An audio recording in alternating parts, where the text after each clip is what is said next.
বুঝলু, তুই কে চেয়েছিলিস আমি ভুতু হই? হ্যাঁ, অনেকটাই তাই। আমি চায়ের দোকানে গিয়ে চোখের জল ফেলছিলাম। এক কাপ চা আমার সামনে ছিল, আমি বলছিলাম সব বালিকারা কি লজ্জা পায়, সেই বালিকারাই ভালো। আর হয় যদি শহরের মেয়ে, তখন আমাকে বলল, যে তুইও তো শহরের ছেলে, আর গ্রামেও মেয়েরা এইভাবে থাকে না।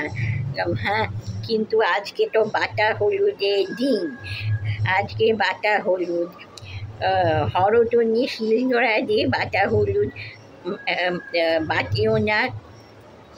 আর তখন সকলে একটু ক্রুদ্ধ ক্রুদ্ধ চোখে তাকালো। তোর ফেশিয়াল এক্সপ্রেশন সকালে দেখতে চাইছে, বুঝলো? হ্যাঁ, তারপরে কি হয়েছে দেখি। তারপরে আমি বললাম, হয়তো নাকি ঘুমটা টেনে থাকতে হবে, আজকে তো থাকতেই হবে শিলনোড়া দিয়ে বাটা হলুদ মেখে। তারপরে এই এই বালক, তোর কি আজকে বিয়ে হরতনির সঙ্গে?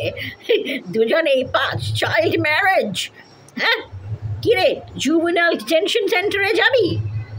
আমি ডিটেনশন পেয়ে আমার অভ্যেস হয়ে গেছে, মজার নয়। তারপরে যাই হোক, তারপরে আমি ভাবলাম দেখি, হয়তো নিতো কথা শুনবে না, হয়তো নিতো কোনো ঘুমটা মাথায় দেবে না। তাই কি করলাম, তা হয়তো নিকে অনেক রাগাবার পর আমি দুটো বললাম। ইংরেজি মতে যদি এটা করা যায় কেমন হয়, আর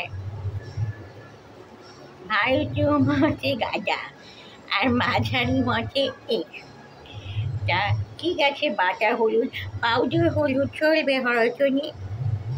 মুখটা ছুঁয়ে যাবে পাউডার হলুদ, বই না।